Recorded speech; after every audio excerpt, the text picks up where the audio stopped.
շատ հետաքրքիր է, ոնց որ պատմությունը 5 տարի մեկ կրկնվում է, իմիջիայլոց 2021 թվականի դեկտեմբերի 10-ին նույն այդ սահմանադրական դատարանի որոշման հիման վրա ես ազատվել կալանավայրից, այն ժամանակ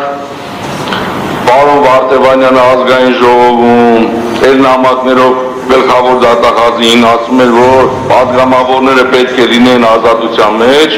այդ ժամանակ պարոն Չարչյանը, պարոն Մխիթարզակյանը եւ ես պատգամավորներ են եւ գտնում ենք Կալանավայրում եւ դեկտեմբերի 10-ին ես ասացի, որ Արամ Վարդևանյանը ճիշտ էր եւ ամբողջ դատախազական համակարգը սխալ էր, որովհետեւ ինքը համարական դատարանում ապացուցեց, ոչ թե գլխավոր դատախազը չէր պատասխանում, այլ ինքը պատասխանել էր լրագրողներին, որ ոչ պետք է մնա հաղթահարվածը, բայց համադրական դատարանը ապացուցեց եւ Վարդևանյան Արամն էլ ապացուցեց, որ ինքը ճիշտ է։ Հիմա քանի որ այդ դեպքը 21-ին կրկնվել է, ես ամբողջությամբ ուսումնասիրել եմ եւ վստահաբար ասում եմ, ես ամսի 21-ին պետք է անապահ ազատ արձակվեի, բայց երկու օր հանգիստ նստել եմ, կարայի բարձրաձայնեի ասեի, բայց դրա կարիքը չունեմ,